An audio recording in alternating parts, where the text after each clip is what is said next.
in a while, so I'm trying to check out the new format. It confused me for a while. I don't know how to use OBS. So I'll be looking at the comments. Let me know how my voice sounds because I got a microphone off to the side now, so my voice should be good. How does it sound? Give me a thumbs up, guys, because I'm about to launch on Facebook as well. And then you'll see me look in two ways because I kind of bootlegged it. I got my Facebook here, my YouTube. I'm going to try to double stream, talk about the three things, and then I'll do a live question and answer. And we'll chill for an hour, and I'll try to answer questions and not call you guys racist. We'll see how it goes. Let me know. Everything sound good? Give me a thumbs up, guys, if I'm good on YouTube. I'm about to launch on the Facebooks. Smash the like button. Appreciate it. All right. We good? Sounds good? All right. Perfect. What's going on, Facebook? I'm here with YouTube as well. We did this a few months ago, and I didn't have a microphone, so we'll see how it goes. I got a microphone on YouTube now. We're going to talk about Epstein, the conservative culture war that's been brewing, Facebook rigging. A lot of Democrats, I saw Brian Stelter, Hillary Clinton. A lot of people want to pressure Facebook. Even now, some conservatives too. It's kind of creepy, but mostly liberals trying to pressure Facebook because they lost the 2016 election and they own most media, but it's never enough for them. They need 100% total control. So those are the three stories real quick, and then we'll answer questions after I talk about what I want to talk about. We got 89 people on YouTube. We got 552 people already on Facebook. What's up, Elijah? We'll do some shout outs for a minute. How about that? We'll start on YouTube. We got Robert Morgan, God bless. We got Octavio. We got Kayla, Jim, Charles, Hank Hill. We got Revealing the Revelation on Facebook. We got Richie Herrera, William Thompson in the house, Joe Worley, Derek Hash, Elk Farmer 78. I love the double stream because on YouTube you don't have to use your real name. So like you just don't get Elk Farmer 78 on Facebook. I love that. And that's not sarcasm. I legitimately love the fact that you farm elks, if that's true. If not, still an amazing name. Dennis Coop, we got Angela, we got Teresa, we got Kelly. We're up to 828 people on Facebook. We got 116 on YouTube. Shut it down. No, I'm just kidding. Susie, Daniel. Thank you, Daniel. Appreciate it. I think that's my buddy, Daniel. I almost texted you today. It's crazy, Dan. I'm not even joking. Because I know you told me you used to really like Drudge Report. And I've been hearing from a lot of conservatives that Drudge has been going down the drain. So that's crazy that you're here. I literally was about to text you and ask you about Drudge because I know you said that was your favorite news source. We got SBGK. All right, let's get into it. I don't want to make people wait too long. We're almost up to 1,000 on Facebook. We got 141 here. I'm going to talk about my three stories, and then we'll do a live question and answer because I know in the conservative culture war that's been going on, a lot of people have been running from questions or trying to like shut them up. It's really weird. And I get like certain things maybe you don't want to answer, but it's weird. First thing we'll talk about is Epstein. If you guys haven't seen, I did a whole little video on it. I think it's got 700,000 views on Facebook. And of course it's demonetized. So I got $0 from that. It's okay. I'll cry later. So thank you to everyone supporting. No, but the Epstein story is crazy. The ABC reporter, I guess, was mad she didn't get the scoop because she had it 3 years ago. And she basically admitted on camera on a hot mic that they had the scoop 3 years ago. They quashed it. ABC came out and said they have these big journalistic standards. I mean, you could count the amount of stories they messed up, from Jussie Smollett to Covington kids to pretending like, Syria, 2019 Syria was actually a 2017 Kentucky gun show. They edited the video, or whenever the year was. They have no standards, but, they quashed the Epstein story. I personally don't think he's actually dead. I know that now that's a conspiracy theory on a conspiracy theory, but malfunctioning cameras, asleep guards, didn't see any footage. I'm not even sure he's dead. So I think that's kind of the game they play. It's like Epstein didn't kill himself. Somebody killed him, but it's like, what if he's not even dead? I'm not trying to, be a conspiracy theorist. I know they'll take my stream down, but that's where I'm at with that one. It's a story hopefully we could keep it alive a little bit because there's so much there. She said that also the palace threatened them from pulling the story, and they were afraid they weren't going to get their little royal family scoops. So a lot of stuff there that in a normal, sane society, that would be a bombshell. But in this one, it's okay. I'm not going to cry about it, but they're trying so hard to quash it. And I hope people realize, from the progressive left to the liberal left to the conservative right to the dissident right that's now rising, I hope people realize that the mainstream media is one of the most disgusting entities on earth. And my favorite thing, probably my number one favorite thing about President Trump, is the fact that he called out the media. People don't even realize how big that is. The media controls the minds of the masses. If they can control your mind, they can control what music you listen to, what you buy, who you vote for. It's a big deal. So the fact that he called out the media and you're now seeing the media flounder and everybody's starting to realize it, it's a beautiful day. We'll read some super chats as they come in on YouTube. Charles Wan said Epstein didn't kill himself. Thank you, Charles, for that super chat. Kiln Film said Groyper's rising. We're going to talk about that. The Groyper movement. I don't even know what that is, but I do think the memes are hilarious. I just see a bunch of like marching frogs. I know now NBC is going to be like racism. I'm like, they said like the frog was racist. I don't even know the whole backstory to the meme. I just think they're hilarious. We'll talk about that in the third story. Before we get to that, and then I'm just going to do a whole question and answer. I'm going to go to YouTube and Facebook, and we're going to read all the questions. We got 1,200 people on Facebook, up to 200 on YouTube. Facebook is, I know a lot of people hate Facebook. I love it. Like a lot of people on YouTube don't even realize I get millions of views on Facebook a week. My Facebook audience is amazing. I love Facebook. They've been actually very good to me. I know they censor people. I know half of my audience has been in Facebook jail for 30 days for questioning gender or saying something funny. I'm not saying Facebook is perfect. I'm not saying they're not rigged. I say this stuff. People say anomaly, look into LifeLog or whatever. I know the day that Facebook even launched itself, the government ended a project to basically have a mapping system of keeping track of people. I'm not doubting that Facebook is kind of sketchy. However, I'm just saying they've been pretty good to me, and I've noticed one thing in particular. We're gonna read some super chats. T Corner said Epstein didn't kill himself. Johnny, thank you for the super chat. But you should notice that Brian Stelter, Hillary Clinton, CNN, all these Democrats that you know are trying to censor information, they all keep complaining about Facebook. I've been trying to say it, and people are like, Facebook's terrible. I'm not saying they're perfect, but there's a few things they did that the Democrats don't like. One thing is they used to have the featured news section. If you guys remember that, it was horrible. It was horrible. It was always rigged BS news, and they got rid of it. I think the Democrats are mad at that because that was kind of a control system. Look at the news, and then Zuckerberg zucked it, and now they're freaking out. So I just wanted to say Facebook, they're not perfect, but actually they're monetizing me more than YouTube. YouTube, I went from making, I'll just be honest with you guys, I went from making thousands a month to like $300 or something. They demonetize all of my videos. I used to get 100,000, 70,000, 80,000 views. It's basically useless for me, except for these live streams, which I'll probably do more because people super chat. But it's like all my revenue, most of my revenue comes through Facebook now. So I can't knock it. They're actually letting me get millions of views weekly because I'm not lying. But Brian Stelter, little gremlin demon Brian Stelter, all these people are like, they want Zuckerberg to rig it further. We need to go backwards. We don't need to rig more. We need to rig less. We don't need to censor more. We need to censor less. So let's stop the demons and the gremlins from censoring Facebook. Thank you, Mark Zuckerberg, for not caving so much. I appreciate it. They're like trying to pressure him for having meetings with Ben Shapiro and stuff. Whatever you got to do, my man, just leave me alone. Don't take all my money. Third story I want to talk about on that note, talking about censorship, is the conservative culture war. And I know there's probably a lot of people here that want to ask questions about that. And I'm going to have a live question answer open for them.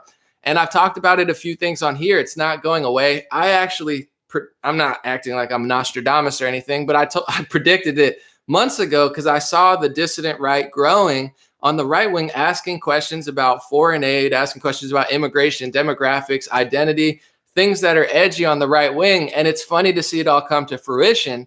You have them popping up at Dan Crenshaw events. You have them popping up at, Turning Point events, asking legitimate questions, or in some case, not great questions. We're not all winners out here. And just to see their responses are hilarious. Like people are freaking out over questions and, just perspectives that don't line up with the mainstream right. So, we could chat about that, but I'll answer some specific questions because I talk all the time. I want to see what you guys are talking about. Let's see. Did you see Candace Owens and Blair White? Somebody said, yeah, that was like a couple years ago. I saw that. Let's see what we're talking about. But I'll say, I guess, my perspective, then we'll answer questions because I don't see any. On the conservative culture war, I understand that and for people maybe on Facebook, a lot of people on Facebook don't get the Twitter and the YouTube thing. But basically, there's right-wing Christian, whatever they want to call it, who are challenging the mainstream conservatives of Matt Walsh, Crenshaw, Charlie Kirk's asking them legitimate questions, I would say, and they don't seem to have an answer for them. I'll give you an example of one recently that really, really creeped me out. And I saw a lot of people on my Twitter as well that don't agree with me, but they're finally starting to realize what I'm saying.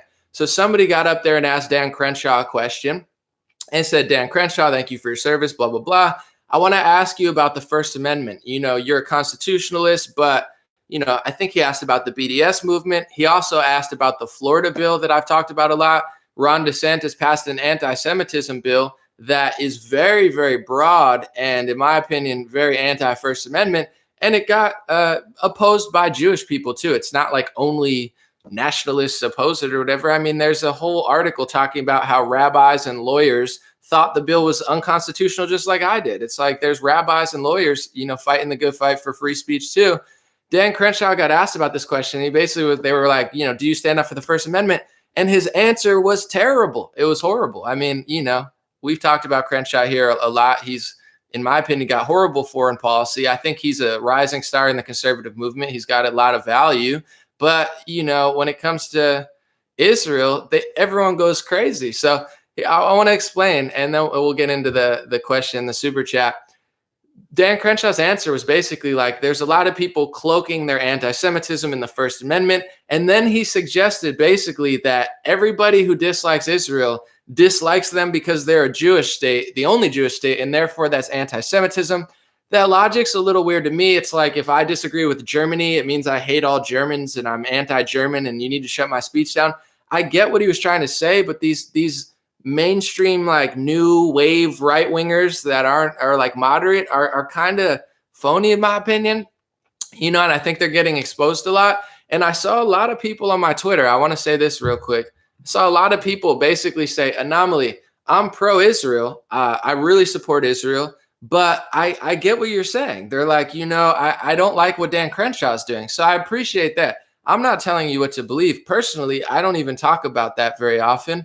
And people just assume things. You say what you're like, I'm pro free speech. And they're like, you hate Israel?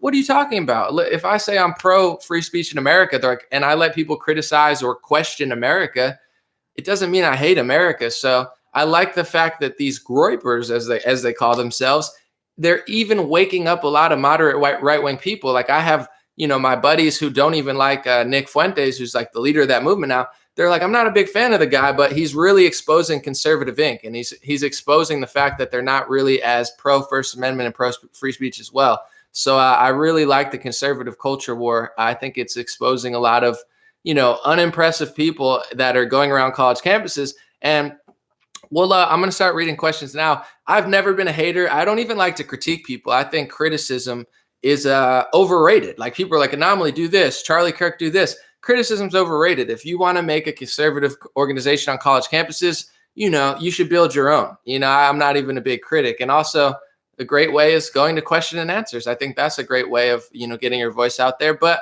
my point is, I don't like to be a big critic, but I've been trying to tell people for a year about these Ben Shapiro types and these, like Turning Point.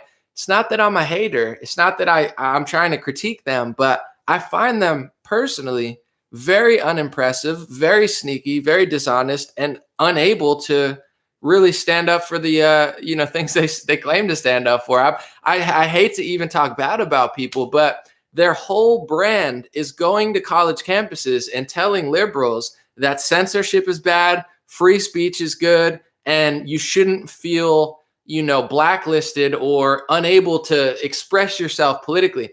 I agree with that message. The problem is with the Crenshaws and the Turning Points is they play political correctness. Dan Crenshaw answered the question. One of the questions, he literally said, identity politics have no place. I don't know exactly what he said. It was hard to hear. Maybe he said something, identity politics has no place in America. But Charlie Kirk's parading around, America with Rob Smith, who's the gay black homosexual, who his whole thing is identity politics. You look in his, bio, it says, I'm the gay black conservative Republican. I'm not here to question people's sexuality or identity, but the hypocrisy of acting like, Dan Crenshaw gets booked by Turning Point every other month. And then he has the nerve to stand up there and say identity politics has no place in America. I'm not a critic, but it's like if your whole brand is against fighting censorship, against identity politics, and then you nonstop use identity politics, you act like you're standing up against political correctness, but when it comes to the further right, you're so politically correct that you don't even want to answer questions. They're running away from Q&As. They're shutting down questions. They're calling for, they're basically labeling people alt-right because they know that the ADL and these other organizations will then step in and censor them because that label holds a lot of weight. Then you could brand them as this and that. The mainstream right is not really that smart. I'm just going to say it. They only debate like Sam Harris. It's like they debate Dave Rubin's like pseudo intellectual atheist friends, and they're like, we're having a conversation. Conversation. They're like, this is an intellectual conversation. It's like, is it though? Like Sam Harris is not even really that smart. I'm not trying to knock the guy, but it's like when they actually get challenged, they're like, we're going to go to college campuses and talk to 18-year-olds with blue hair. And it's like, you're 35. Like, why is that impressive? You're like in your 40s and you're debating like 18-year-olds. Like, wow, I could go back in time and debate myself when I was 18 and I'd win the debate. Who would have thought? 30-year-old anomaly would beat 19-year-old anomaly. Crazy, right? But I'm not knocking it, but it's like if you're going to make your whole brand about standing against identity politics, political correctness, and, against censorship, and then watching how they're acting against the new right wing or the people like Jesse Lee Peterson. Jesse Lee Peterson is a, older Black conservative who tells you he grew up on a plantation during Jim Crow laws. He's got a very interesting story, but he's very Christian. And, he disagrees with, he thinks homosexuality is a sin. He really doesn't mind talking about race. Jesse Lee Peterson has no problem being edgy. I'm not saying you have to agree with him. I'm not saying you have to be him. But if you treat him like he's some sort of racist, horrible person, and you call yourself a right wing who hates when the left does that, you get what I'm saying? This is why the Groyper movement's not going to go away. I knew it was going to rise in some form, and here it is. And people think they're going to get rid of it by quashing questions and running away and then lying about it on Twitter and being like, I never said that. It's like, we have the video footage. So, free speech is important. I think it's great to have questions from the right and the left. So that's my thought on the culture war mainly. It's like, I don't want to knock people, but when I watch these people, I'm like, I've never been, I'm like, Someone said, what is a Groyper? I have no idea. You got to ask that. It's like to explain to people who don't know, there's a movement that's being at the time led by someone named Nick Fuentes, who considers himself a paleo conservative who has some very edgy and controversial views about, race, about identity, about demographics. I would say some of his views are very not controversial. Some of them are, but what is controversy in a society where the truth is controversial, in a society where telling 3-year-olds not to change their gender is now somehow edgy? There's a court case about having to wax somebody's balls for a Brazilian lift. And you're talking to someone who is very tolerant, is very open-minded. I don't care if you change genders. I don't care your sexuality. I'm probably, more liberal than a lot of people, or at least was, until I saw how ridiculous they are. So basically, Nick is, someone who has controversial and edgy opinions, but has some also legitimate criticisms of, what conservatives are doing and how they're not really conserving anything. And I've heard even moderate conservatives say conservatism is just progressivism with a speed limit. It's like when the left wins, you lose quickly. When the right wins, you lose slowly. So he's challenging the mainstream right wing, who's now parading around, college universities saying we're fighting identity politics. Here's the, gay Black conservative. And, isn't it crazy that Palestine isn't gay?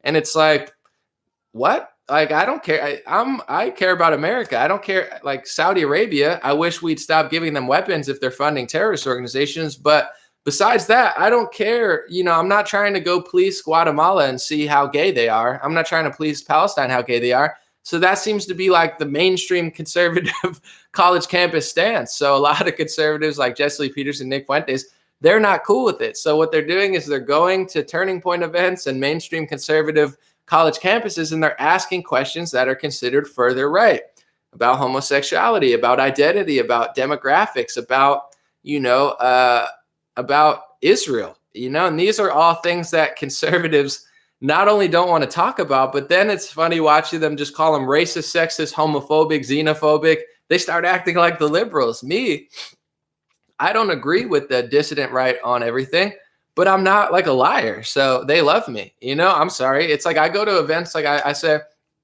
I go to women's marches and the Democratic Socialists say, Anomaly, I love your videos. I'm like, that's what's up. They like my song too. I made a song for Bernie like a couple years ago. They hate me, but they love it. It's like, it's not my fault. Then they're like, oh, Anomaly's friendly with it's like, no, they like me because I don't lie to them.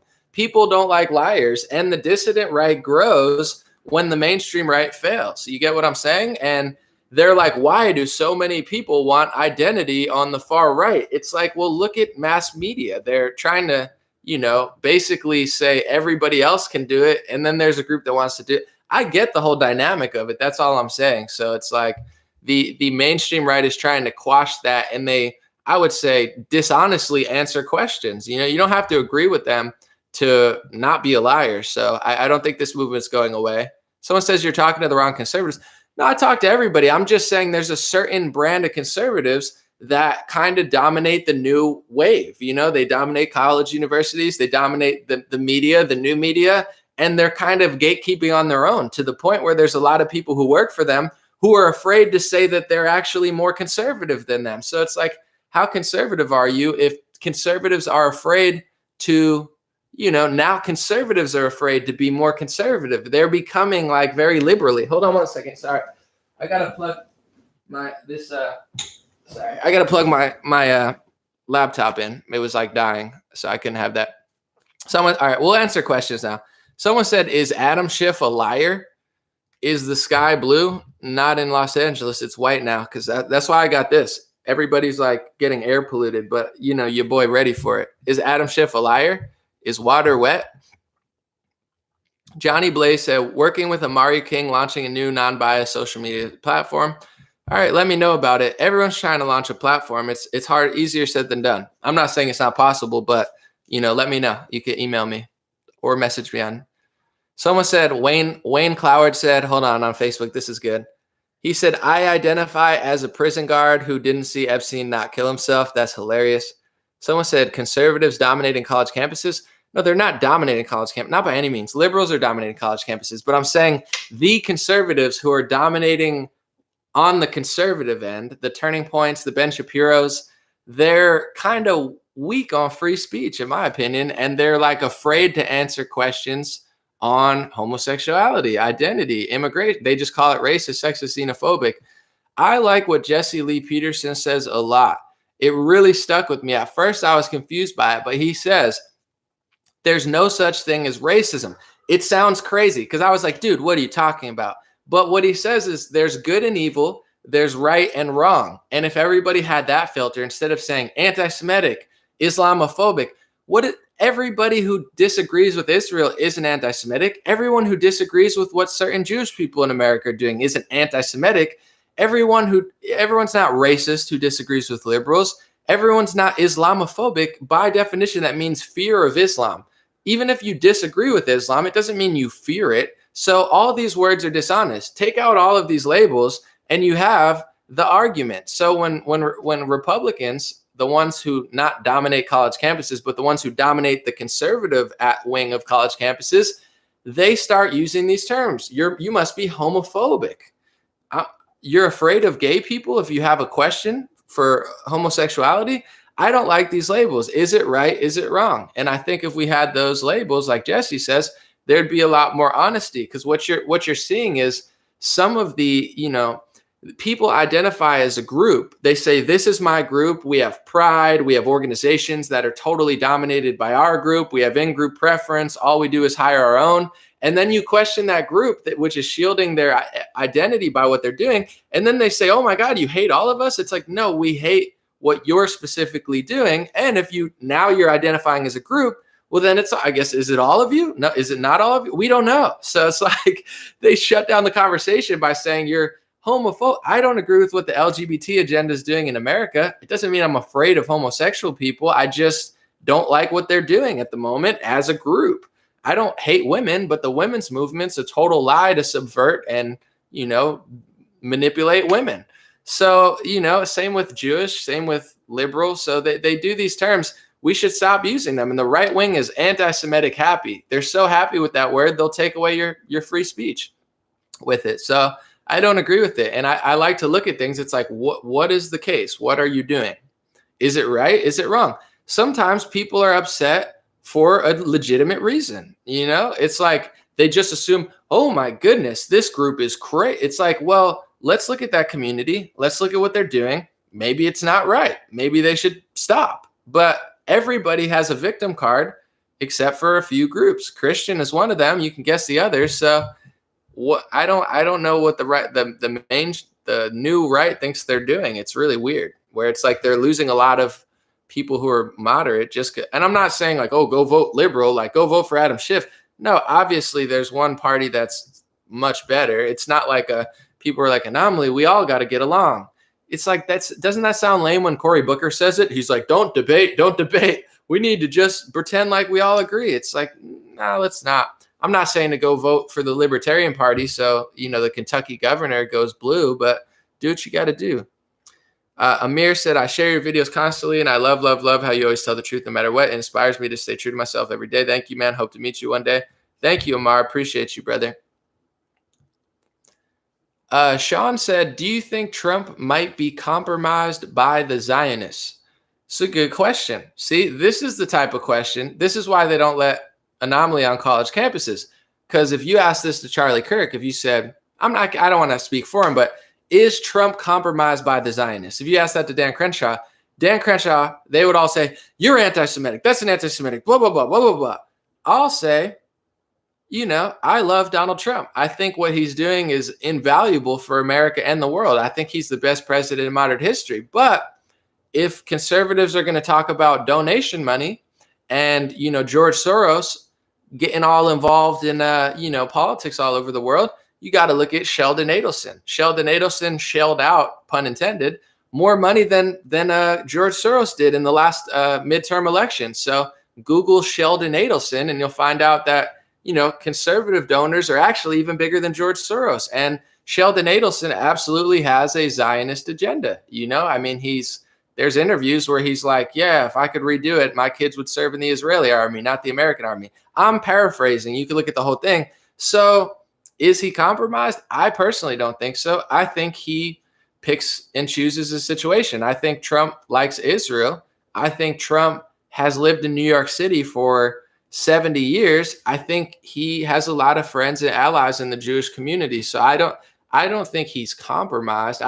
But if you do, I'm not going to call you racist or anti-Semitic. I think it's a legitimate question, which is why I don't get booked on college campuses. So I don't think he's compromised. I think he's, it's a chess game. It's easy, in my opinion, to sit here and say, oh, if I was president, I'd stick it to the Zionists or Saudi Arabia. Like Tulsi Gabbard says that basically, she says Trump's, Netanyahu and, Saudi Arabia's BITCH.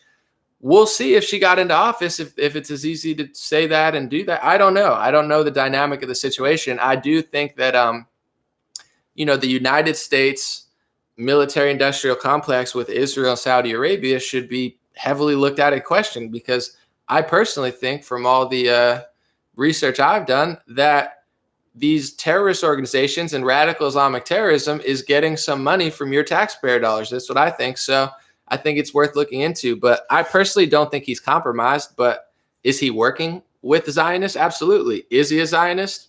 Probably, from Kushner to Adelson to him to his whole cabinet. So I don't think he's compromised. I just think that's what he feels is the right move for right now. But, I'm not going to yell at you for thinking that. It doesn't really bother me. There's a lot of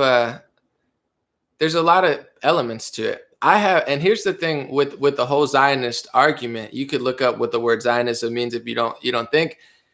The Christian Zionists, like the Crenshaws and the Turning Points and stuff, they think they're like the king of Jewish people, where if you look at America, most Jewish people vote Democrat. So most Jewish people don't agree with them.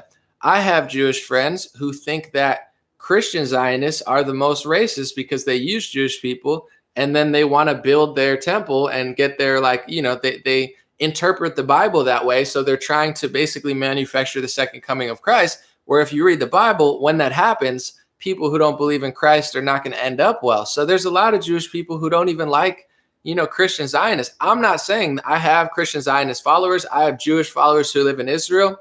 I'm not telling you who to be or how to feel. I honestly, the dynamic of the Middle East and Israel and Palestine is very complex.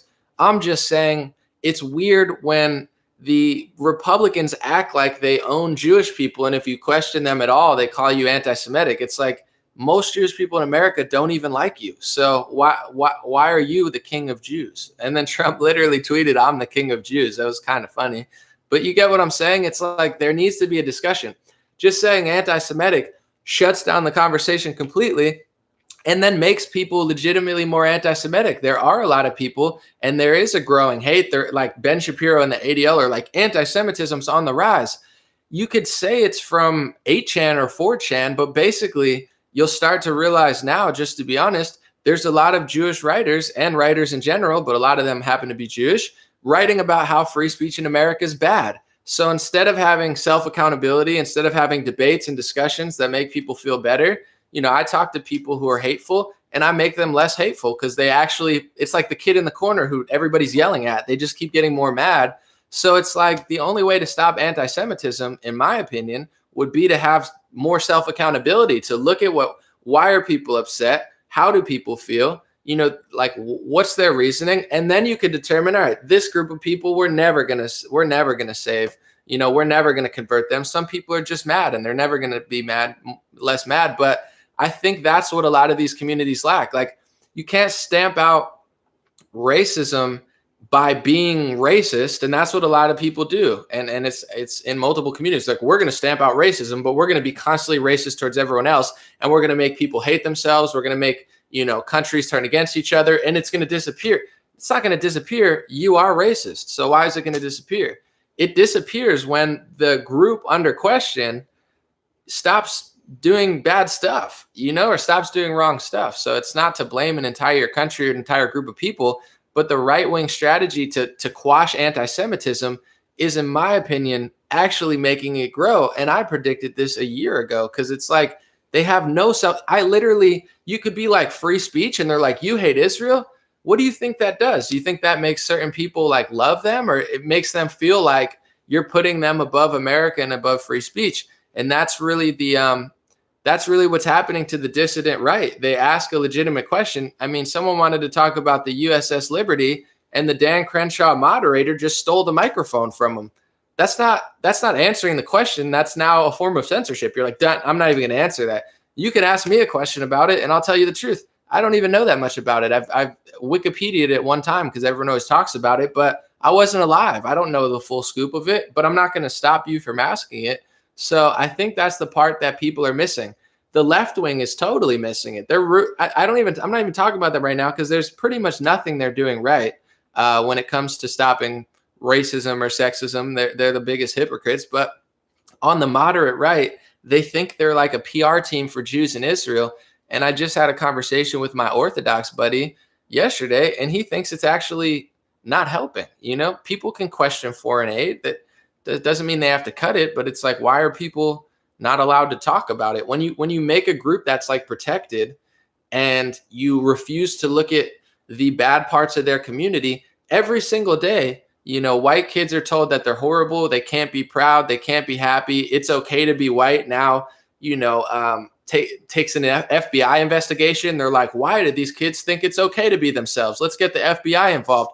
So what do you think that's doing to a community? You're creating the alt-right. The left wing and the moderate right have created the far right, the dissident right, the alt-right, the paleo-conservative, whatever you want to call them, that whatever movement that you dislike, you created them. You made them by acting the way you're acting, So it's like me observing it as an analyst. I'm like, I think you guys are building that group. And then when people want to self-identify as themselves, then you call them supremacists. Meanwhile, that's a big thing. When you look at a lot of this white hatred and white censorship of like whiteness or Second Amendment or conservatism or nationalism in America, look where it's rooting. I would say a big portion of it is rooted from Jewish organizations that identify as Jewish, that organize as Jewish, that say that their sole mission is to protect Jewish people. And then, billions of dollars are used to basically demonize white people. And then they wonder why those group of people hate the entire race. It's not good to blame everybody, but I'm just saying I see what's going on and I'm trying to help people. I'm like, if you're Charlie Kirk or Dan Crenshaw and you're trying to help Jewish people in Israel, stop putting them above the First Amendment. Stop lying. Stop acting like any sort of intelligent debate about it is anti-Semitism. Stop passing First Amendment laws. Stop, pretending like there's no legitimate conversation to be had there.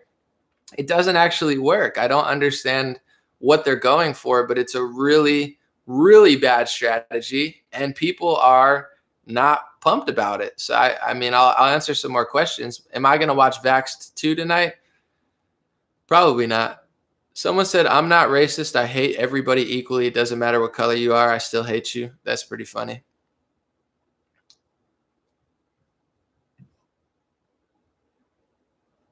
Let me see. We'll read a few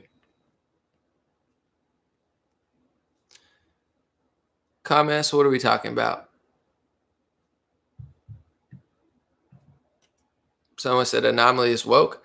I'm not a liar. I don't know. And my place is I know there are people who are hateful. I'm not hateful. I have, even when it comes to Jewish, I hate the way this conversation is being framed. You have the ADL is an entire Jewish organization run by liberal Jewish people who constantly suppress, who constantly control, who constantly undermine free speech. They're not doing Jewish people any favors. But I have so many Jewish friends. I know that there's diversity of thought in the Jewish community, but it's like these Christian Zionists and these Republican, people, most of who aren't even Jewish, some are like Shapiro, they act like they're the gatekeeper of their entire, race or religion. And it's like, I know people who don't even like Christian Zionists who are Jewish. I know Orthodox Jews who love Israel and love themselves, but they don't mind cutting foreign aid. It's like it's actually disingenuous what they're doing. I mean, Ashley St. Clair is a Jewish woman who attended a debate with Nicholas Fuentes, and basically they cut ties with her. So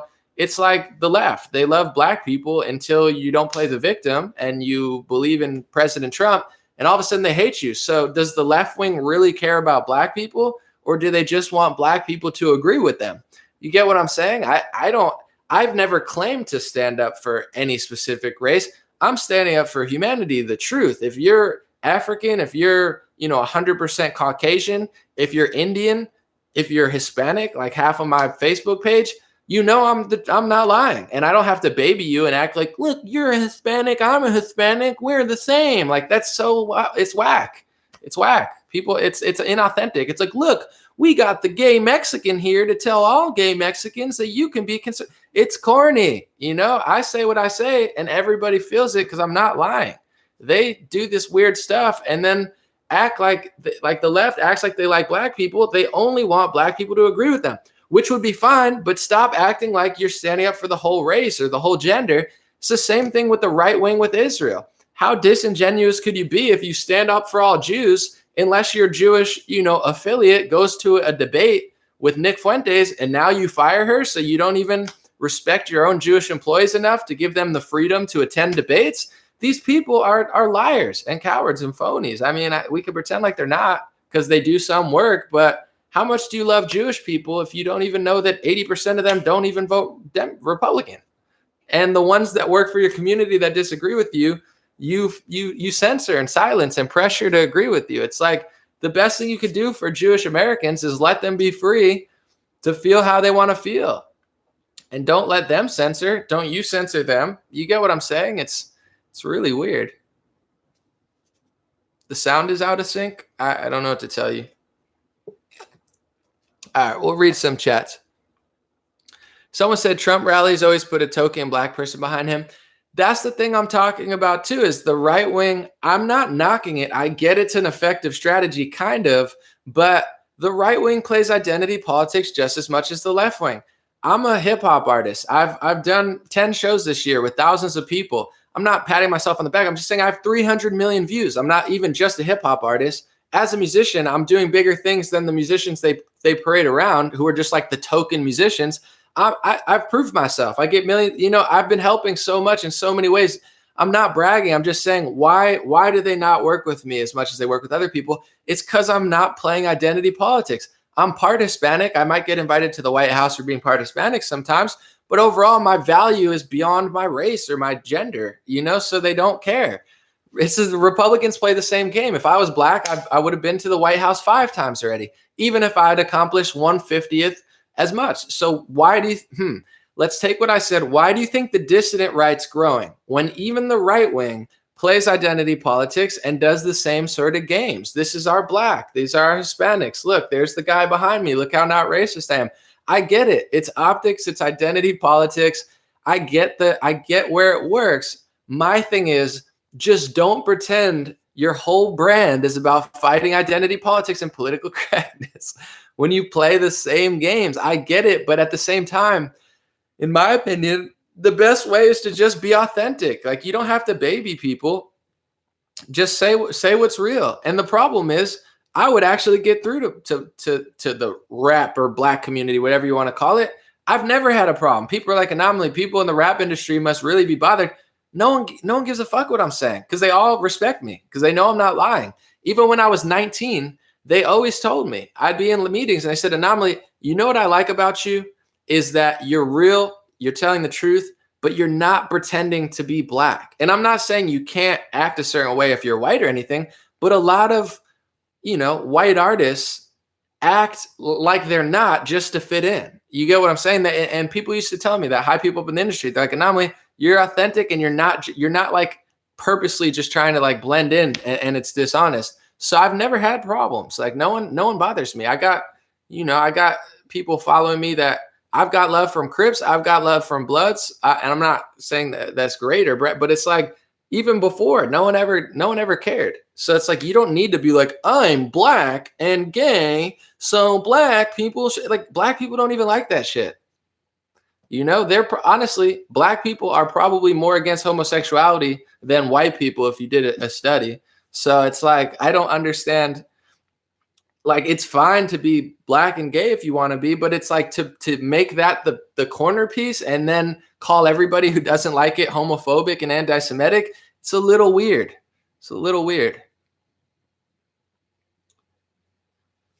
Did you see pictures of Obama, Maggie, and Obama? No, I didn't even see that. All right, we'll read some questions.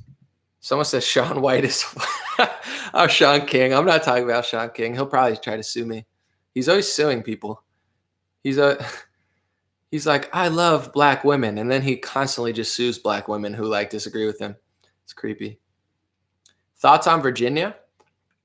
I'll say this about Virginia.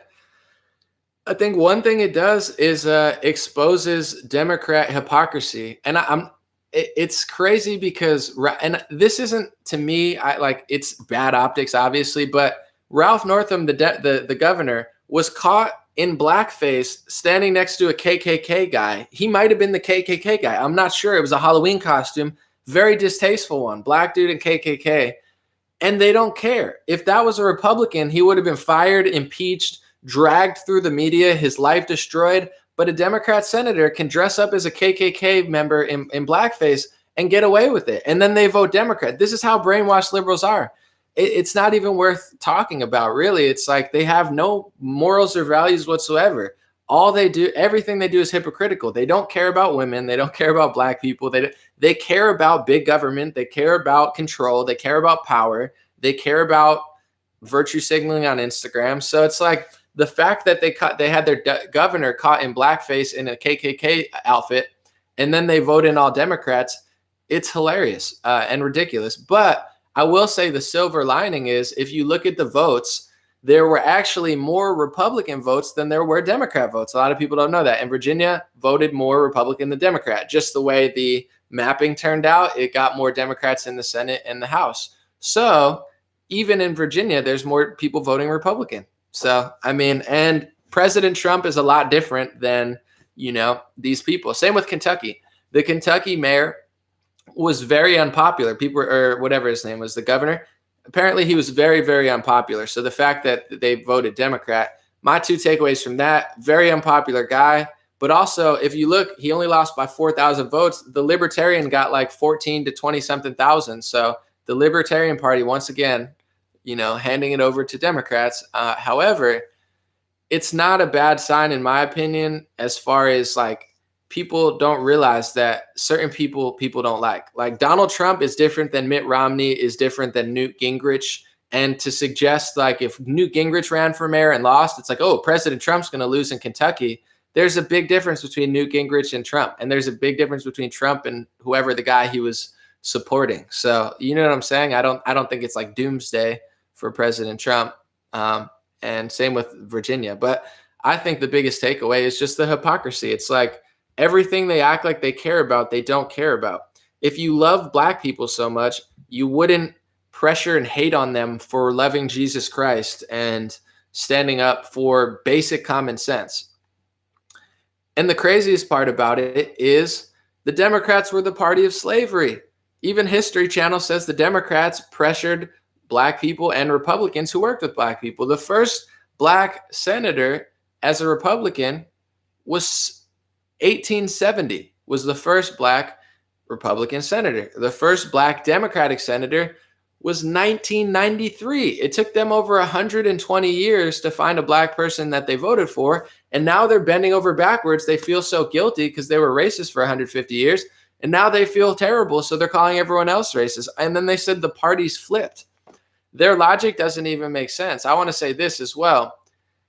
This is like the biggest debunker of the Southern strategy that they talk about. They say the parties flip. Oh yeah, we did all the anti-black stuff, but it's you, not us. So when the South was in peak level racism, when there actually was, like they always say, the 20s, the 30s, those were the more racist days. Okay, so that's when the South voted Democrat. As soon as racism is not even really a thing as much anymore, I mean, I would say even the most staunch black activist or the most staunch Democrat would say the 1920s were worse than 2019. Everybody knows that. It's obviously gotten better. It's not, I don't even think anyone's debating that. That's when they voted Democrat. As soon as it got less racist, they started voting Republican. So even in their own logic, it doesn't make sense. It's so obvious that they're lying. It's bananas, but it's like they don't actually care about anything that they say. And that's my thing to the mainstream right is I wouldn't play the same games that they play. You know what I'm saying? I get that they want black people and Jews and Hispanics to like Republicans. I get it. Not enough support conservative ideology, and they're desperately trying to get black people and Hispanics to vote conservative.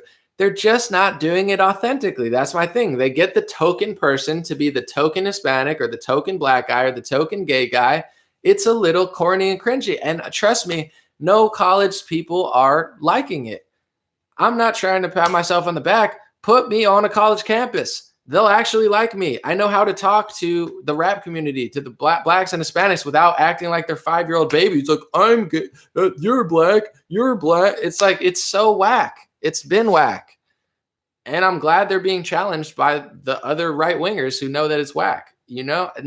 Put someone on a college campus that's authentic, that actually has talent in entertainment, instead of picking the wackest people, elevating them to the top, and then crying racism and homophobia when nobody likes you. The left wing doesn't like you. Half the right doesn't like you. It's not anti-Semitism. It's you're not picking your best. You're not standing up for the First Amendment. You're refusing to have a conversation about demographics, and it's corny. You don't have to agree with the person debating you, but to shut it down and just be like, oh, the trolls. It's like, dude, they're so corny. So, all right, we'll read some comments. Someone says it's crisscross. What? All right, well, let's see. What are we talking about? It's crazy because my Facebook goes down and my YouTube goes up. At first, we had 1,300 people on Facebook, and now we have like 400 on YouTube.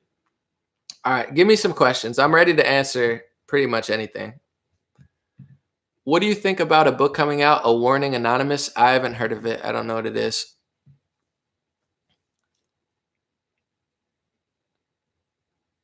Let's see. Do I get many haters? I mean, occasionally you get a weird one or a bad one, that's really bad, but not really. No, not really. Andrew Meyer said, should Nick Fuentes debate Andrew Meyer? It's a good question. I think so. I think it would be a good debate for the culture. So you got my cosign. Andrew's my buddy. Not that his identity fully matters, but I think it is interesting. He's Orthodox Jewish, but he loves free speech in America. I know, crazy, crazy thought for the other right wingers. I think Nick and Andrew would be a great conversation and a debate. And I think people like Andrew make people feel a lot better than people who stifle debate. So Andrew, I would love to see a conversation between you guys. I think that would be great. What do you think about Trump saying about Mexico? It's bold. I mean, Trump is a bold guy, man. He is like, he's got nuts of steel. The dude is, who else would just say that like that? He's literally, him and Kanye are so similar. It's hilarious. Like, they're like so confident and so like just walking through fire. You gotta love it. I mean, it's gonna stir up the pot, but like, who else would say that? I'm not I'm not someone to not want to see that. Like, the dude is going crazy hard.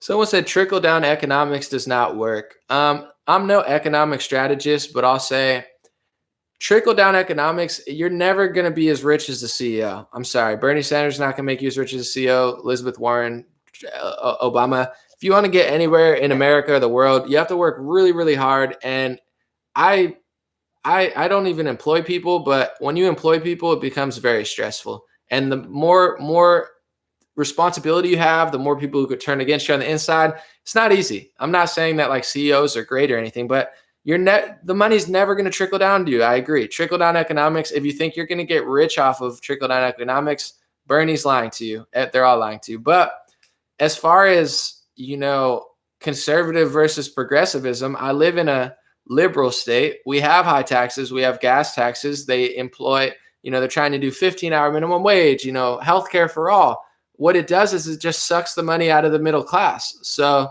I don't think trickle down economics is flawless. I agree. It's never going to trickle fully down to you. But when it comes to conservative, domestic policy versus liberal domestic policy, I absolutely think that conservative domestic policy makes it easier for the middle class, even if it's a little bit.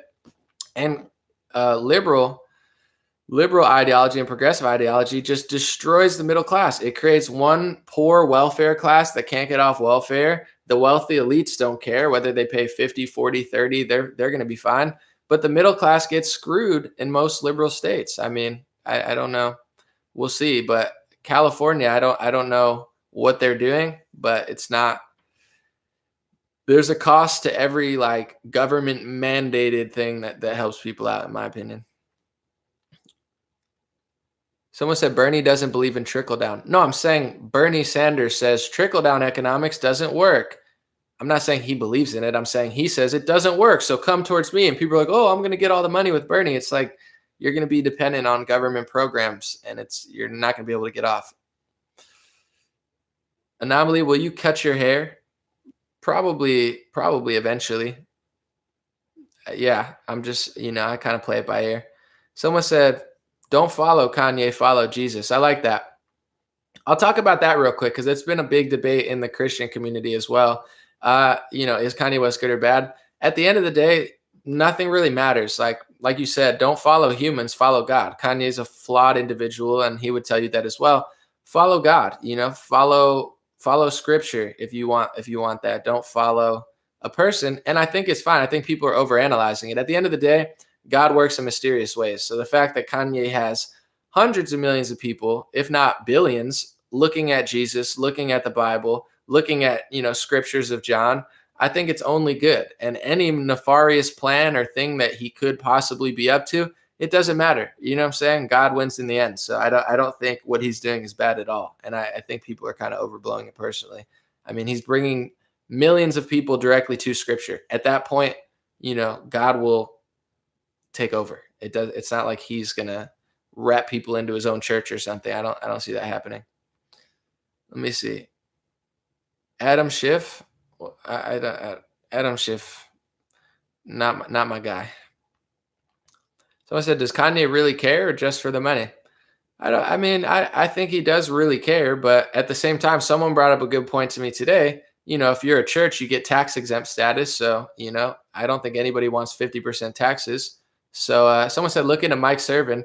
I interviewed Mike Servin. Google that or YouTube it. You probably won't be able to find it because it's rigged, but I don't think Kanye's in it just for money. And I think he explains that in the song. But I think people spend too much time judging others where it's like no one is perfect.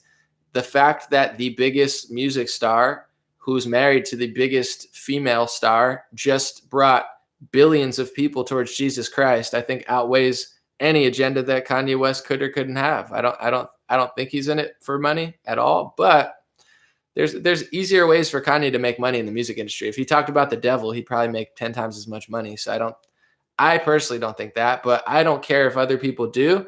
I just think it's overblown in the sense of like, why are you tripping? If people get brought to scripture or God, he's converting people at his Sunday service as well. He's telling people to accept Jesus Christ. It's pretty dope. I mean,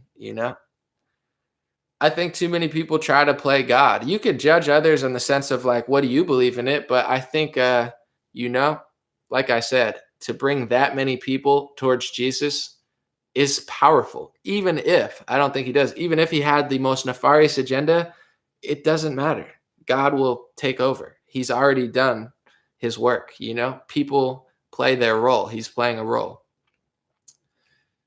Thoughts on Pete saying he would bring Christianity back to the White House? Who, Pete Buttigieg? Pete Buttigieg is not going to bring Christianity to the White House. I don't. And his little Beto, was it him or Beto? I get who's on top, who's on bottom, him or Beto. Now they're going to say that's homophobic. It's like a joke. They're like, oh my God. But no, I don't. Who was the one that was like only tax exempt status if they accept gay marriage? It's like, shut up, dude. Listening to Pete Buttigieg or Beto on anything it's not going to lead you towards the light. No, Beto's great. Yeah, he's a gun salesman. He did a great job. He stuck in there, sold millions of guns, and then dropped out. I mean, maybe he's a Republican plant. Some people are so bad, you wonder if they're plants. Like, Beto's such a loser. It's like, did the Republican Party plant him to sell millions of ARs? Or is he just a retard? Paul said it best, paraphrasing, if this is a super chat by SLG Perspective. Thank you, brother or sister. Paul said it best, paraphrasing, if by good motive or bad motive, if the name of Jesus is being preached is all that matters. That's beautiful. There you go. That's enough said right there. Kanye's also bringing a bunch of manufacturing back to America. Check out his interviews. It's pretty cool. He's trying to build and grow everything from scratch. I think he's really enlightened, but I think God works in mysterious ways too. Like I said before, how big is it that the biggest music artist married the biggest pop culture? We've never seen somebody as fame as Kim Kardashian. Kim Kardashian is like fame in pop culture. Every woman on the planet knows who she is. Most. And Jesus Christ worked his way through that and just dropped an album. I mean, his music is beautiful. I liked his album before. Watching it with a live choir, they're singing the name of Jesus Christ to billions of people. You just nailed it with the Paul quote. If by good motive or bad motive, the name of Jesus is being preached, it's all that mattered. I mean, people can figure it out for themselves. Any person, regardless of Kanye or anyone else, I always say, follow me. Don't unfollow me like on social media, please. I need it. No, but you can't look for God in another person. I think that's the biggest mistake a lot of people make. They're so desperate for leadership. They're so desperate for truth. They're so desperate for somebody who fights for their agenda. They're looking for God in someone else. And in some cases, I think people are looking for completion in other people. You have to complete yourself, So I think a lot of people are, constantly seeking that, but it's like, you're not going to find that in a person. You could like somebody, but, I hope watching me makes you like yourself more, makes you work harder, or makes you, find some truth in your life. I don't want you to look at me like I'm the leader of humanity or anything. It's like, that's not some people look for that in others, but that's not it. You gotta trust God, love God. If you're atheist, then I mean, I don't know, find some deeper meaning, but looking for in people are flawed. Human beings are flawed. So you're not going to find perfection or the all authentic truth in a human being, most likely. Octo Squid said, my girlfriend is upset that I don't like talking with her friends because they're thoughtless, brain dead NPCs. How do you deal with normies? PS, let's collab. I don't know what you want to collab on, but how do you deal with people who are brain dead, her friends? I don't know. I mean, I could talk to people about anything, but it gets annoying when they only want to talk about politics. Like if, we could talk about sports, we could talk about something that we share, but I don't know how I would deal with it if they nonstop annoyed me. I don't deal with annoying people, I guess. It's like, you got a girlfriend, so I guess you have to. But for me, when I meet somebody, there's like 3 categories you put people in. There's like, I really like that person, I want to be friends with them. There's like business people where you're like, yeah, that's business, whatever. And then there's people that it's like, I really don't like, I don't want to see them again. Or people that are like kind of annoying. You know what I'm saying? We're like, so it's like, I kind of categorize people just in like people I want to actually be around. And I'm kind of like, if I don't want to be around them, I'm not around them. But I don't have a girlfriend. So, if I did, I'm sure I'd maybe be more obliged to be around people I didn't want to be around. But luckily I'm free. Where if I don't want to be around someone, I'm very picky. I'm just like, I'm over it. SLG Perspective said, Philippines, did I pronounce that right? 11518. If you could write it, I'll read it, but we'll read a few more questions. Let's see. Can small businesses survive under democratic policies? I mean, never say never, but it depends. Hold on. This is getting a little overheated. I'm trying to move it out of the way. Oh, well, we'll just let it heat up. I mean, at the end of the day, anyone can survive under any pressure, but I don't think democratic policies are really great for small businesses. In California, the $15 minimum wage, when they try to implement that or when they do that in other places, if you're a small business, it's not easy to pay that. So you lay people off or, you cut hours. So that doesn't really work. When it comes to high business taxes and high prices and higher gas prices, I don't think that's really a long-term strategy. So I would say be optimistic, but I mean, I can't say your specific small business. Good luck, though. I think people can make it work. But out here, it's the same thing with certain prices. It's like, well, then the price goes up. If they can't afford things, then they make sandwiches $15 an hour. And then you start screwing over like working people who buy your stuff. So it's a little sick cycle, but I wouldn't give up hope or anything. Ian Kinney said, Anomaly, I have a theory that the family court system is set up to remove fathers from the home. So children are raised by mothers primarily. Women are more sensitive. Therefore, children tend to be more sensitive. Very interesting, Ian. This is something I've always thought as far as the court system. The woman almost always gets the child, right? Unless you could prove that they're like some sort of like psycho with like 15 charges, then they still might get the kid. So that is they're always talking about women's rights and how men do everything. It's like men die the most at work. There's a lot, like men commit suicide more. Men almost never get the kids. So one way or another, I think it's unfair. It absolutely could be a way to get the father out of the home, but at bare minimum, I think it's like a totally rigged system for women one way or another, and it should be talked about more. It affects a lot of people. Someone said they don't want strong families or men. Yeah, absolutely. I mean, that's obvious. They hate families. They hate, if you notice what they're doing with the media, it's literally like the opposite of what is natural and healthy. You don't need, like, in my opinion, some people maybe they don't want that, but that's how back in the day, I'm sure it's like some people just did it. Now they're forcing everything. It's like, if this is the right lifestyle for 8% of the population, now they're acting like it's the right lifestyle for 100% of the population.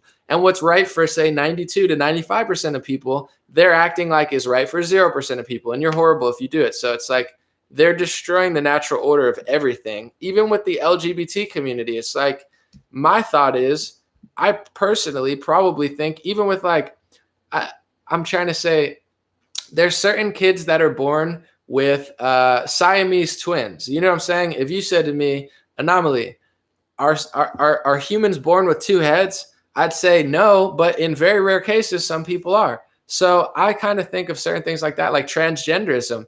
I think now, because they promote transgender so much, they're making people who shouldn't be transgender by huge amounts. But before they were promoting it, I bet there's a very small amount of people, honestly, that maybe feel like they're born in a different body. And that's possible. You know, you get what I'm saying? It's like, you're not supposed to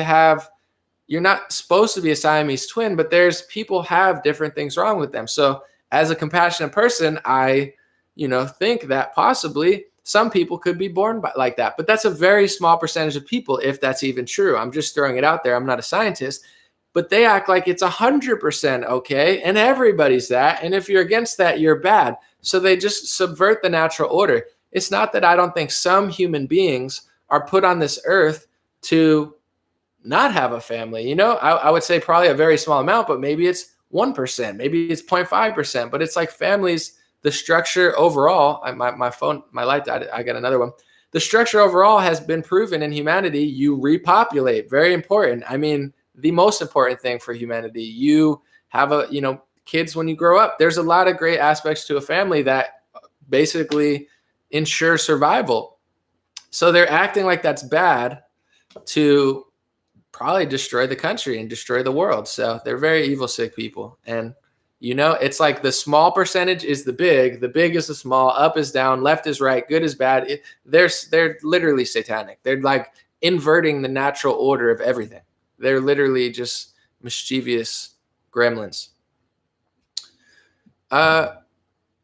Venice Beach Dub Club. What's up, brother? What's up, Seth? He said, what do you think about Kanye selling $200 Jesus sweatshirts? It's a lot of money. I would say one thing, he's moving everything to America, but I don't even think that's an excuse. To me, the market works itself out. Like, I have my own theories and own strategies, but Kanye West, his value is so high, like he's proven that people will do anything for him. I'm not saying it's right or it's good, but Kanye West, I was at Sunday service. He's selling sweatshirts for over $200 and the line is backed up buying them. So it's like, with anything, I don't necessarily demonize the seller. If people are going to buy $300 shirts, that's on them. I didn't buy it. I went to the concert. I didn't buy the shirt. So it's like, no, Kanye's not forcing people to buy the shirts. If you want to spend $300 for a shirt, that's on you. It's like, I can't knock his hustle if that's what people are going to pay for it. Like the price that his socks or shorts are, to me, I'm like, oh, no, thank you. I'll pass on that. But if people spend that money, someone says supply and demand. Why is a Jay-Z concert $200 and, my concert $10, or like someone else's concert? Because there's more of a demand. You get to that point. Why are some people $100,000 to book and some people are $200 to book, or they'll go for free? He's decided that that's what he wants to sell it for, and people buy it. So why would you not? But on that note, I also respect there's certain things that like Shaquille O'Neal does. He puts out one brand for kids that don't have a lot of money. I respect that. I would maybe do both, but it's kind of like the restaurant industry. If I opened up a restaurant in the future, I would probably do two things. I would do one for like, middle-class people and poor people and do really affordable stuff that's good. And then I'd probably do a luxury brand. Like, why wouldn't you? I mean, you go to some of these places, people spend $200,000 in a day. If they're going to spend it somewhere, I don't demonize the person who capitalizes off of that. Like, you're not going to their house and stealing their money. They're openly just giving it to you. So I don't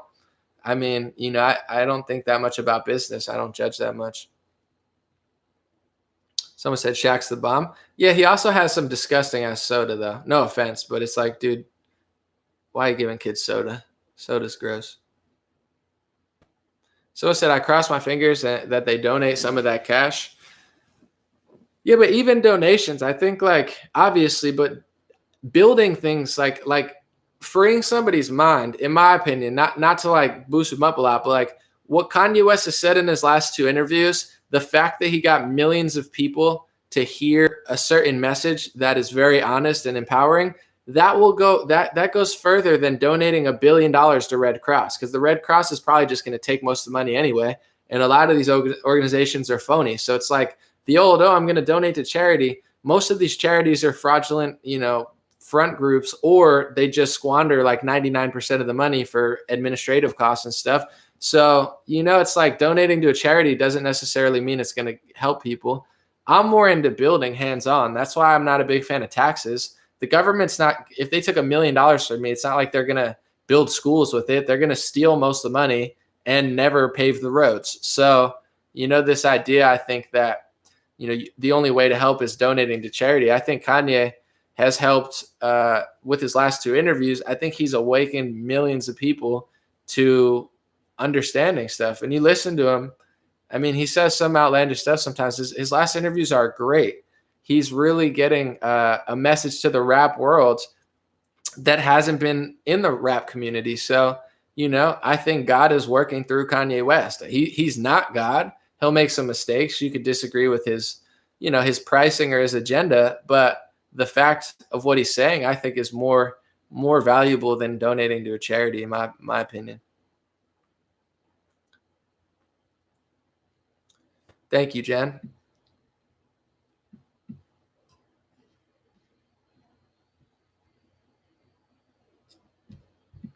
Let's see. Someone said God works miracles. God works through people. Certain people play a role. Even Bernie Sanders, as sneaky and deceptive as I think Bernie Sanders is, I think he played a role in stopping Hillary Clinton from winning. I think Bernie Sanders played a role in getting people to realize that the media was corrupt. I know he did. He helped me. I knew the media was corrupt for a while, but following him made me dig much deeper and realize much more. So it's like, I don't think Bernie Sanders is a man of God, but I think, everyone plays a role on this planet, and Kanye's is a huge role. See you, Linda. Jan McQueeston said, I turned a lot of elders onto you. Thank you, Jan. I'm very popular in the elder community. I think I have more elderly fans than not, which is very flattering for me because I'm pretty young, and that means that I'm wise. Or as the grandkids would say, I'm racist, sexist, xenophobic, and I hate. You get it. All right, we'll answer a few more, and then I'm going to roll out before my computer overheats and explodes. Someone said election meddling in 2020. I don't know, but here's the thing. This is why I brought up Tulsi Gabbard before, and everyone freaked out. She had a bill that would get paper-backed ballots. They're going to cheat if you have. I've known this for 15 years, even before I paid attention to politics. Every online or digital quiz or poll, it's all rigged. It's all easy to manipulate. So they have to get paper-backed ballots. They have to do something, even if it's digital, print out a paper or have a way that it goes paper as well. They need to do that. And there's like Rand Paul knows that. So I'm not saying I still think Trump will win, but if it's all digital or there's too much digital, someone's going to cheat. I mean, it always happens. It's like the Florida thing. The lady who cheated the one election, she was still there. It's like, why is she still there? I don't know how this works. Someone said, old women find you hot, Anomaly. Thank you, Mary. I know it's funny because like when I rapped, I always got, it was like a younger crowd as far as like, 20s and like when I was like 19 and stuff. But now it's like people are like, you must get lots of women. And I'm like, first of all, you only need one. But now also I'm like, actually, it's a lot of mothers. Like 99% of people who follow me are like people with kids. But I know why. It's because once you have a kid, you can't just be an idiot. You have a life. So it's a good thing. It's just funny. I'm like, no, I get a lot of moms and like, elderly women, but I'm not mad at it. You guys are young in my book. You know what I'm saying? You realize as you get older, it's like your body gets older, but you're still the same person. Someone said Chad anomaly. Someone said the Golden Girls. Yeah, I'm trying to date one of the Golden Girls. Someone said when you become a parent, not a mom. Yeah, no, I'm sure. I think that's something that happened to Kanye too. He had kids. That really changes you. Someone said Facebook average user is 40. Someone said my daughter woke me up after she had a bad reaction to the polio vaccine. Someone said anomaly is a Chad. What does a Chad mean? I don't even know. I've heard the thing Chad. I think it's funny, but is that a good thing or is that like a bro? Is Chad somebody that's on college campus just throwing footballs back and forth? I do like football. Betty White. Someone said Betty White power, like adding Betty White. You can't do that. You can't love Betty White that much. That's racism. Chadwick Von anomaly. That's funny. Someone said, don't be ashamed. My husband's 28. I'm not ashamed. I just think it's. Someone said, I'm 37 and anomaly sexy. All right, we'll save this. It's okay. Thank you, though. No, I do well. I transcend what we got. Boomers and Zoomers and the Chads. You don't remember the Chads from the election? Someone said a Chad equals hot. Oh, okay. A Chad is good, a virgin is bad. Okay, I got to look into that. Someone said Jesus is coming soon. We'll see. I mean, your breakdown on Turning Point was real shit. Thank you. I've tried to tell people a while ago that this was all going to happen, but no one listens to me. That's not true. A lot of people listen to me, and even people at the organizations, they're like prisoners. They're like, I agree with you, Anomaly, but I'm afraid to lose my gig here. This is like the left wing all over again. People can say what they want about me. Never signed a record deal. Don't work for any organization. Nobody's funding me besides Facebook and DonorBox, Patreon stuff. That's like I don't have to answer to anybody. So anything I say is my choice. I couldn't possibly suppress myself. That's kind of the difference though. It's not like I'm not doing it because I don't have the gig. I wouldn't ever have the gig because I'm not going to censor myself. I've left so many companies because I didn't like it. I'm not the type, like, I'm out. I'll say everyone at the office is like, oh my God, when I used to work office jobs, I can't believe Anomaly said that. You're going to get fired. I know that's the point, but I'm going to go out in style and I'm going to free all of you guys in your cubicles. I'm going to be like, tell the boss exactly what everyone thinks. And like, dude, you're not actually supposed to say that. Like, I don't give a fuck. I'd rather be homeless than work here. This place sucks, but not really homeless. To be honest, I was strategic. I would save up money, make sure I wasn't homeless, but I would play my cards right, but I would always be the one to like, I can't work somewhere and be a liar. What's the point? Let's see. Anomaly and Rubin interview. I would love to interview with Dave Rubin. I would love to talk to Joe Rogan. They don't want to. They don't invite me though. I don't know. I think I'm taboo. If I was Sam Harris, they'd invite me. They'd be like, "So Anomaly, we're having an intellectual discussion." Oh yeah, it's a great conversation. As an atheist, it's a conversation. They're like, this is a great conversation. Like we should have more conversations. Owen Benjamin made I think he deleted it, but he made a clip of Ben Shapiro and what was it? Sam Harris talking. And literally, he just clipped every time they said conversation. It was the funniest thing. It was like literally like 4 minutes of like, this is a conversation. This is an intellectual conversation. We should have more conversations. Like this conversation is a conversation that people need to have. He's like, as an atheist, this conversation is a conversation. Ben's like, it's a conversation. He's like, we should really have a conversation more often. Like this is a high level conversation here. It's like, I gotta get on that level and then they'll invite me. What about? I'll talk like Rubin or Rogan. It's like I would love to talk to them and their views or what they're doing. It has no effect on me. It's like they're not gonna like change me. Like some people are like, don't do it because I don't care. Like I'm not going because I agree with everything they say. I'm going because I'll be able to say what I want to say. And maybe that's why I'm not invited. Maybe I'm not big enough. Maybe they don't care about me. But they've had a lot of smaller people on. I think also I don't have like a gimmicky thing. You know, like they love like a big gimmick where it's like in the news and then people are like fired from their job. And then you're just like, oh my God, I'm so outraged. I haven't had a gimmicky thing. It's like a slow build. I like that better though. I don't want a gimmicky thing. I want as little media vultures to be bothering me as possible. Francis Concepcion said, thank you for your no respecter of men, unbiased straight talk. You're welcome.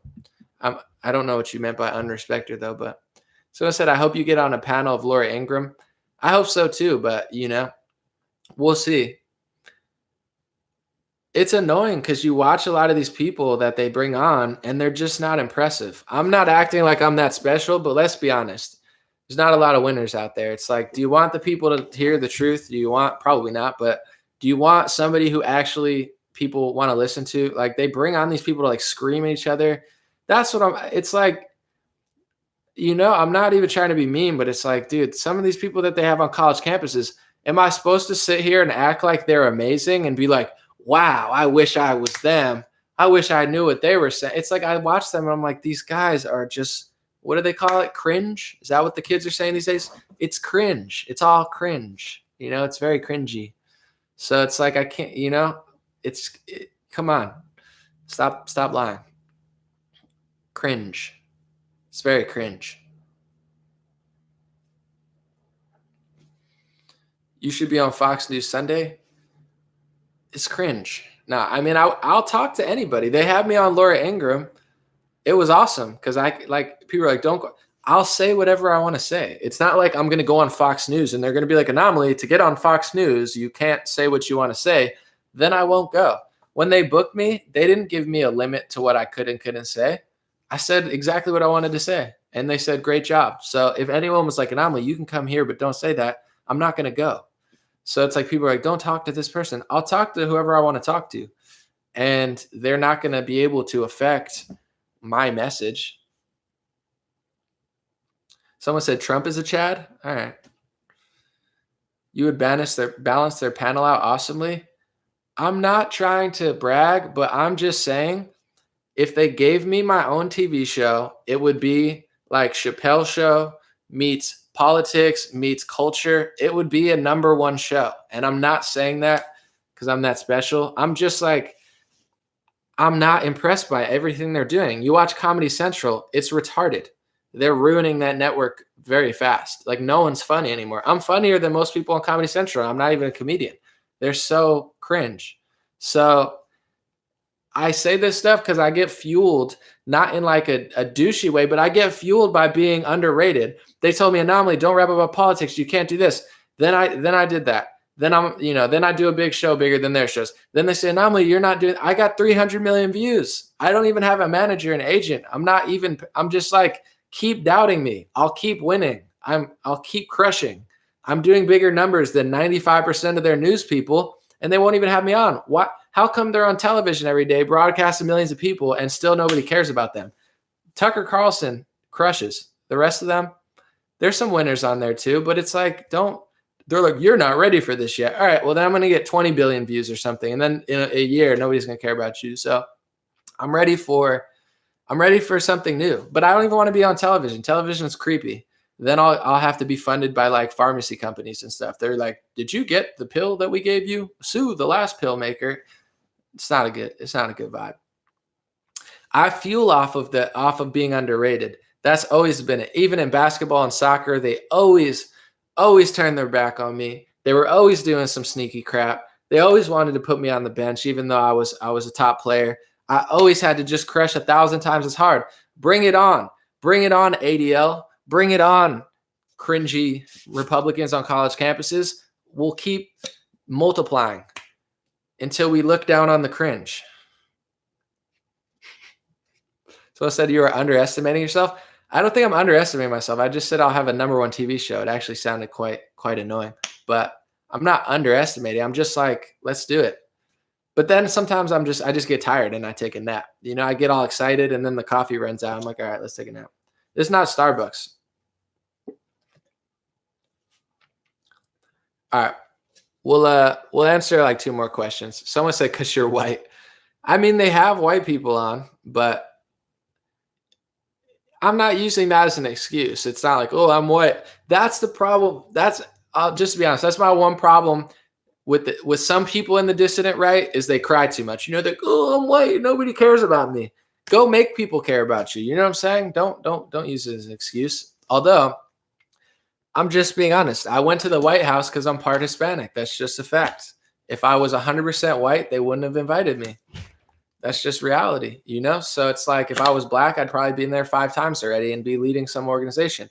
I'm not saying I want to be or it needs to be. I'm just saying those are the games that they play, and it's not a bad, it is what it is. So, if I had like an identity where I'm like, listen, Tucker, as the black gay guy, I don't like what they're doing. And Tucker's like, God damn it, this guy's great. We're going to get him back next time. It's just true. I'm not knocking it. It's just like, I actually have things to say that have value. And they're like, nah, too much value there, too much common sense, too much likability. You could actually get people on college campuses to like you. We don't want you here.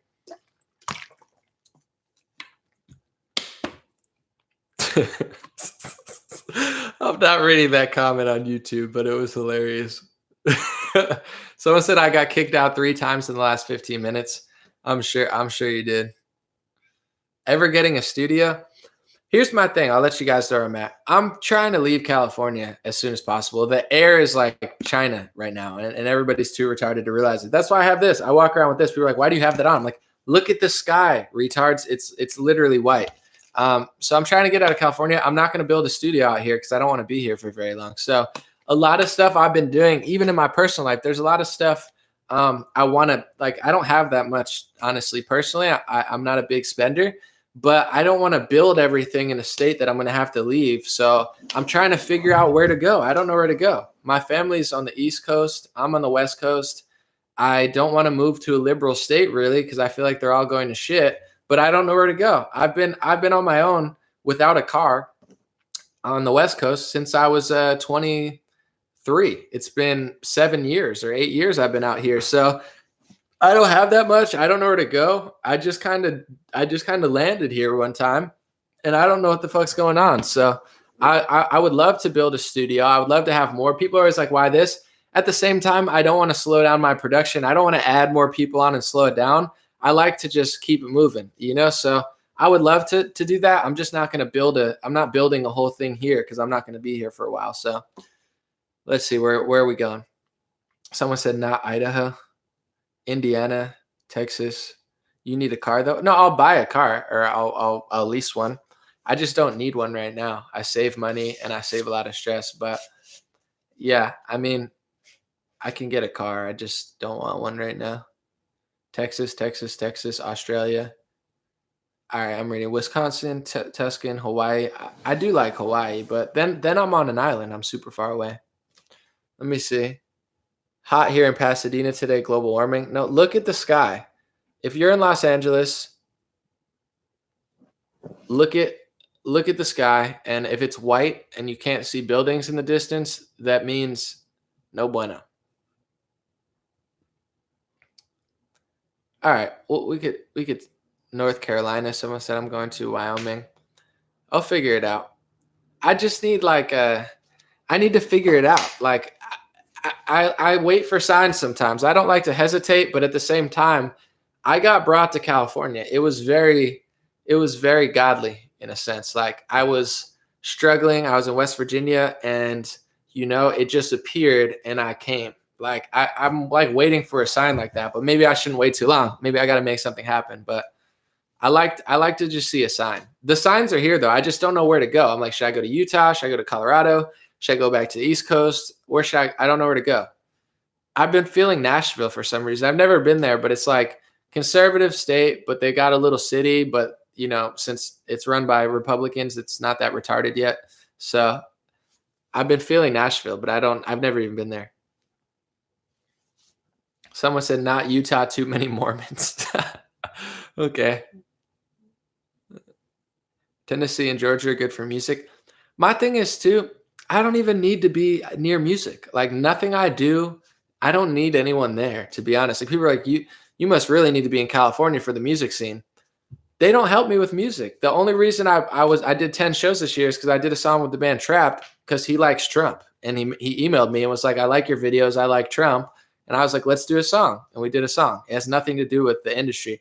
Never signed a deal. Nobody. I have friends that do well, but we don't have a contract or anything. So it's like nothing about LA's music industry actually helps me. You know, I do everything independently. Let's see. All right. Utah's a chill place. Arizona, Nashville's cool. I kind of want to, someone said retarded due to Republicans. No, I'm sorry. I was saying Tennessee's less retarded because Republicans run it. I didn't say it was retarded. Sorry. Some people don't like the fact that I use the word retarded. I got tired of not using it because I like to use it in my personal life. And I think it's a good word. It means to slow down. You know, it's like saying dumb or moron or like slow. Like I could be like, Tennessee is less regressive than the left. It's like, it's retarded. Nashville has a lot of liberals too. Yeah, I'm sure. Texas, we're saying, I bet can mean, okay, cool. I'm going to Nashville in January to visit a friend. I don't know where to go. My buddy Trevor's hit me up. I'm probably going to go make music with him in a little bit, but I don't know where to go. Help me. Where do I go? We'll figure it out.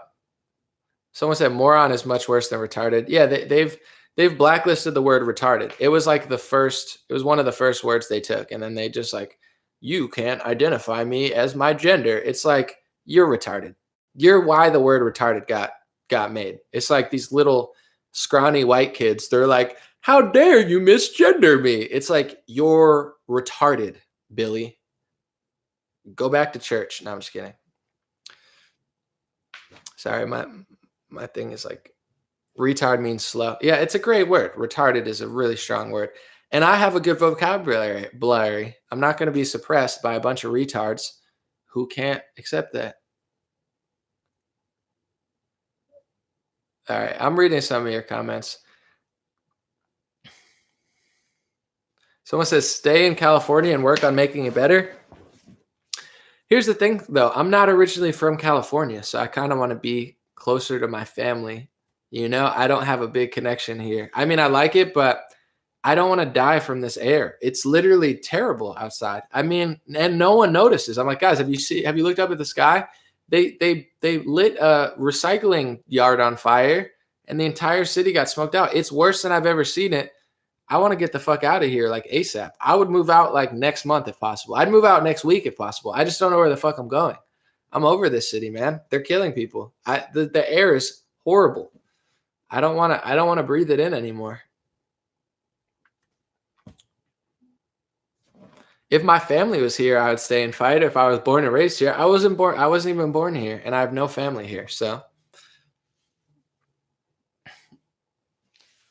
someone said tax-free state with 3 sports teams. That's one way to get me here. Someone said move to Miami. I don't know. Florida seems crazy. Everywhere is fucking crazy. That's the problem. I talk with my one buddy, and he's always like, we're always like laughing. He's like, too many hurricanes. Too crazy, you know. It's like earthquakes, cold. It's too cold. It's like everywhere's got something, you know. You can't win anywhere.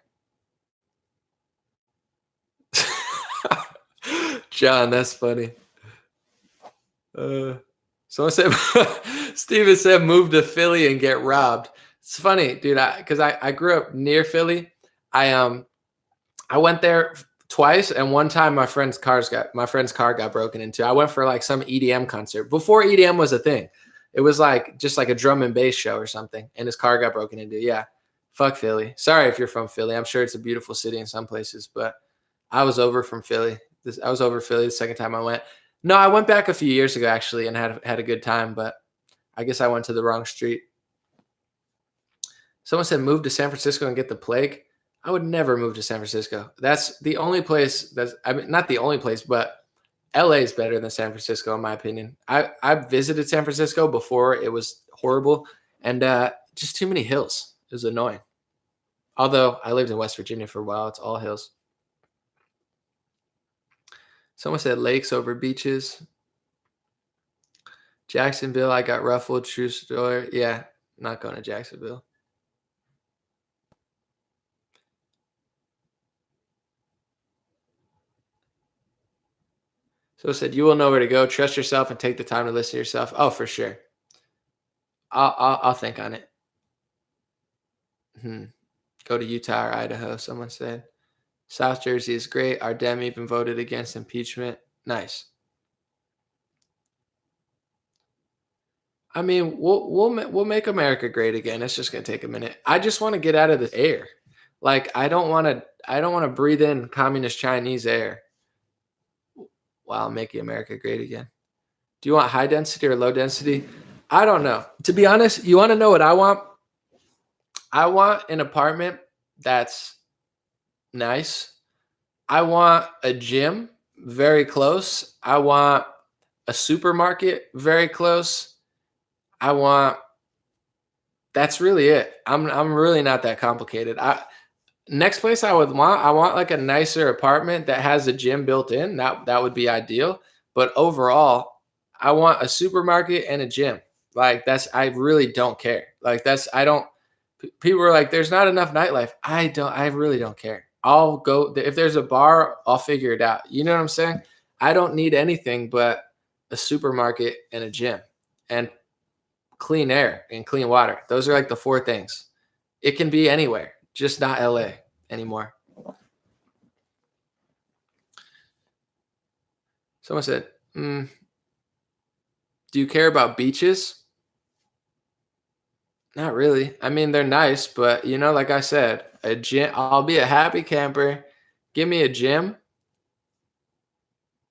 Give me a supermarket and clean air and clean water. I'll figure the rest out. I'll fly to a beach. You know what I'm saying? It's okay. I would love to live right on a beach, maybe, but it doesn't have to be. NPC said Epstein didn't kill himself. Yeah, it's a good place to move. Someone said a reservation. Maybe.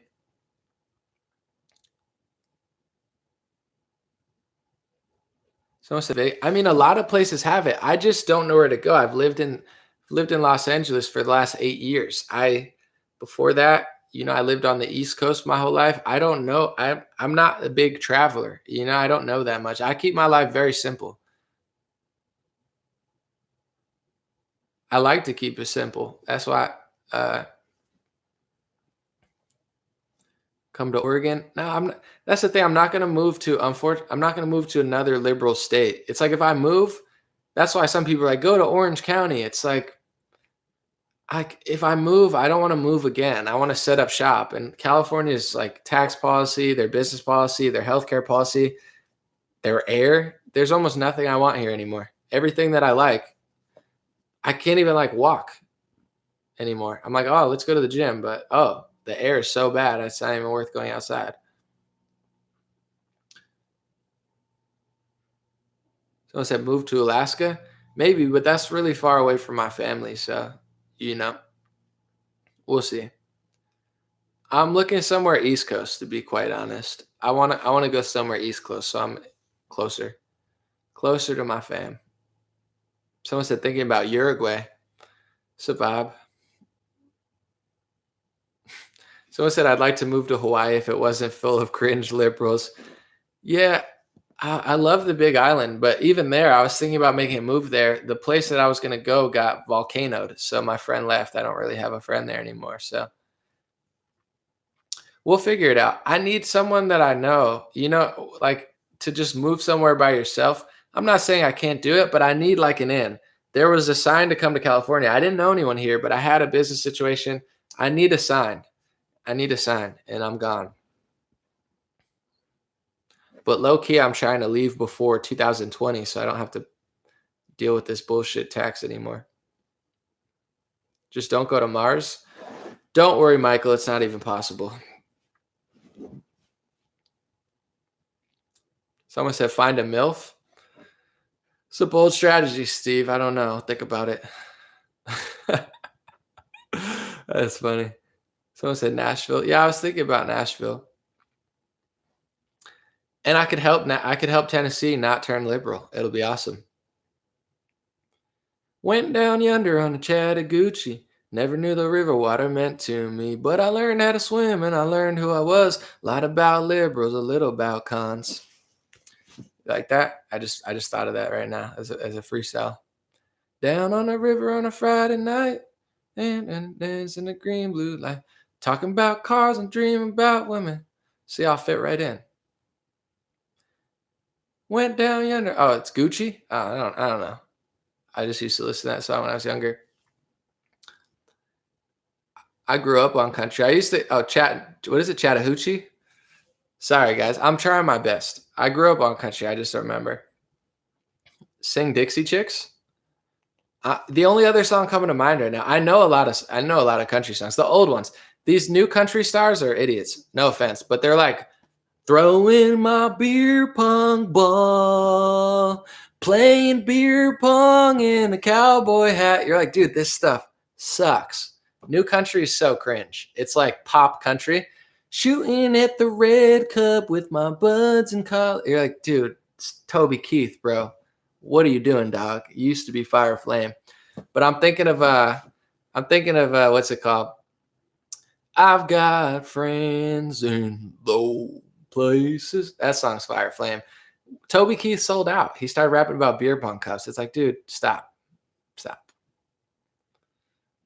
You like Kane Brown songs?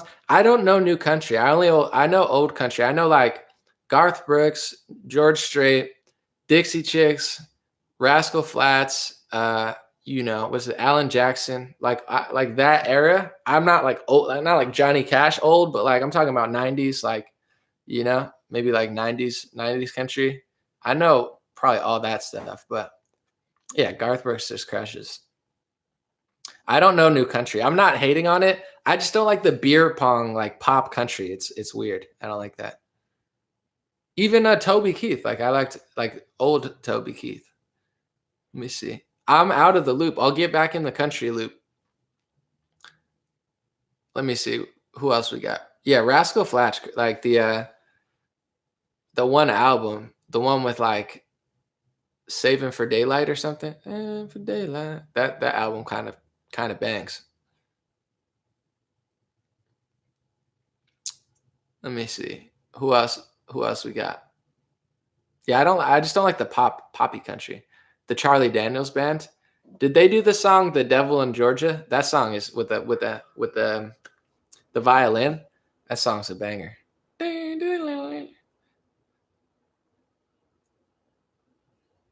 George Strait. Yeah, no, I know George Strait. Who else we got? Someone said Lil Nas X. That's funny.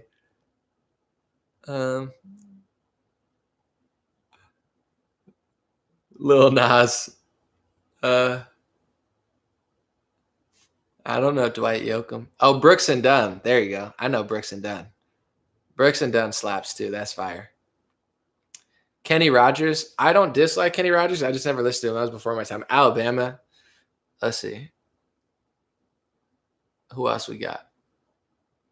Clint Black. Sounds familiar, but I don't remember. I remember this is like later in my life, but I remember the song Redneck Woman. I just thought that was such a funny song. She's like, I'm a redneck woman. I ain't no high class broad. That song kind of slapped though. That's older, but I was like, she was just fully embracing it. You got to like that. Oh, Reba. Yeah. Dolly Parton's before my time. I just know she has huge breasts. Like I had never heard her music. I'm not saying she doesn't have good music, but like for some reason, that's like my generation. We never heard her music. She was just like parading around her breasts. We were like, yeah. Someone said Billy Ray Epstein didn't kill himself. Someone said Johnny Cash. No, I mentioned Johnny Cash before. I just didn't listen to him growing up. It's not that I don't like him. He's like an OG. I listened to like 90s country. That's just what my mom played. I used to go to like country line dancing things, dressed up like a cowboy. Kind of cringe, kind of cool. Probably cooler than it was cringe. John Michael Montgomery. Someone said Shania Twain could still get it. I mean, metal. I never listened to metal growing up. What's up, Akin? Thank you, brother. I never listened to metal, but I've I don't know. I don't know much about that. Sorry. Someone said Young Gravy. That's not really.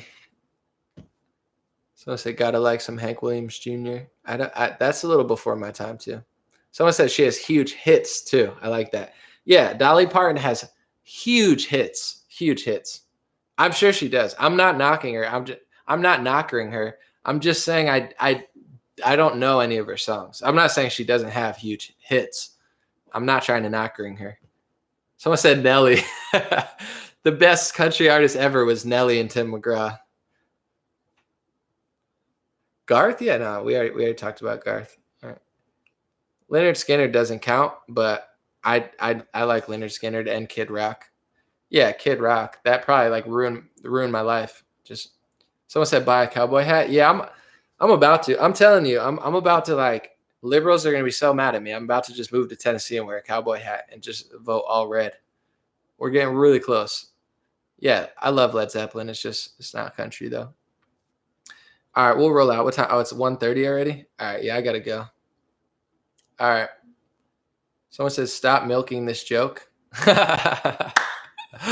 Oh, that's good. That's good. All right. Well, we're gonna roll out. Someone said, are you gonna sport cowboy boots? Probably.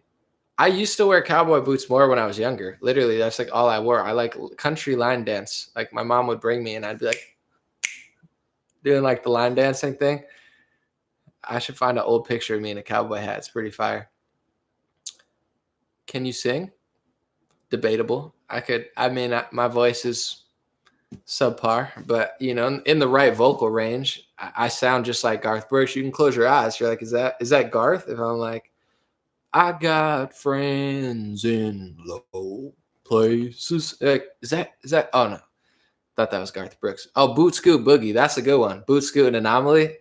Boot Scoot and Boogie. You put that on, I'm gonna start boot scooting. Don't try me, please. This is a warning. Someone said Winona Judd. I'm just saying don't play Winona and expect me not to sing it. I can't guarantee anything, but I'm just like, do they still country line dancing? Do they play if I go to before I leave, if I go to what's it called? Tennessee. If I go to Tennessee, do they play old country music or do they play like new pop music where they're like, vote for Democrat? Vote for a Democrat, play beer pong with your kids. And they're like, beer pong and Democrats, like they better play old country music. It better be all Garth Brooks or and like just a little bit of Rascal Flatts or I'm leaving. Can I play bass? No. Go to Alan Jackson's bar in Nashville. Yeah, that sounds like my vibe. I'll go to Alan Jackson's bar and I'll yell at all the young kids. I'll be like, you young kids and your crappy pop country music about beer pong and Democrat voting, Taylor Swift loving little gremlins. Someone said just moved to Nashville. I've never even been there, so it's like when people are like, "Ooh, I want to move to LA," and then they like see LA and they're like, "This is not what I thought it was." So I can't be that person where I'm like, "I'm going to Nashville. I got a country hat on and cowboy boots," and everyone looks at me and they're like, you fucking loser. Like, what are you doing here? And I'm like, I'm just looking for Alan Jackson's bar. I'm looking for, where's Beverly Hills at? Like, you know, I don't want to be that person that just like sets my sights on Nashville and doesn't even know what the fuck it is. So I can't be that guy. I show up in like a Toby Keith shirt. I'm like, guys, where's Taylor Swift at? I heard she's at the bar sometimes. People are like, go home, liberal. We don't want you here. All right, I'm going to end the stream. Good to know I can do YouTube and Facebook. So hopefully that wasn't too terrible. God bless you guys. God bless America. God bless the world. Oh, and God bless your family. I forgot that one. But I'll be out. New stuff on the horizon. But just reading the comments real quick. That's all we got. All right. We'll be back soon. See you guys. Do you want to end the stream? Yes. Oh.